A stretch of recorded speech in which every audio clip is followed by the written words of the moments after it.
రెండవది ఆ యొక్క డిపోల యొక్క లైసెన్స్ను కూడా వాళ్ళ మీద కేసెస్ రిజిస్టర్ చేయడం జరిగింది, వాళ్ళను కస్టడీలో తీసుకోవడం జరిగింది పోలీస్ డిపార్ట్మెంట్ వాళ్ళు.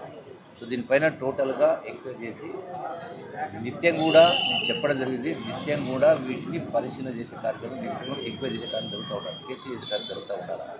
ఇవన్నీ కూడా గడిచిన అంటే దశాబ్దాల నుంచి ఉంది. దీని అందుకనే ఇది పూర్తిగా ఇటువంటి దుర్ఘటనలు జరగకుండా ఏం చేయాలో అందరినీ కూడా పిలిచి సంబంధిత వ్యక్తులను కానీ సంస్థలను పిలిచి ఏం చర్యలు తీసుకుంటూ ఎక్సైజ్ డిపార్ట్మెంట్ పరంగా కూడా స్పెషల్ టీమ్స్ని కూడా కాన్స్టిట్యూట్ చేసి నిత్యం కూడా వీటి యొక్క పెంచే కార్యక్రమం అంటే యాక్షన్ టెస్ట్ చేసే కార్యక్రమం పెంచే కార్యక్రమం చేయడం జరుగుతుంది.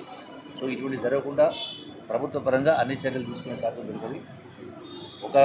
అంటే అది 100 మందికి వాంతులు విరోచనలు వచ్చిన కారణంగా తక్షణమే స్పందించి డాక్టర్లు చెప్తా ఉన్నారు, ఇమ్మీడియట్ రియాక్ట్ అయ్యి 15 అంబులెన్స్లు పెట్టి hospital teams, excise teams, police teams ఇమ్మీడియట్గా రియాక్ట్ అయిన కారణంగా వాళ్ళందరి ఆరోగ్యం కూడా నిలకడగా ఉంది.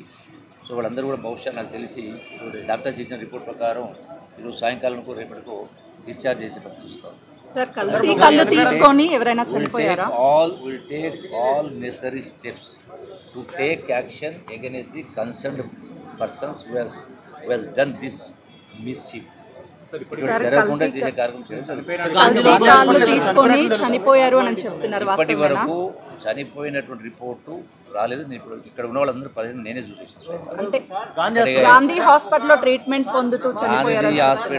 గాంధీ హాస్పిటల్ ఉన్న వాళ్ళని కూడా ఇద్దరిని ఇక్కడికి షిఫ్ట్ చేస్తూ ఉన్నారు.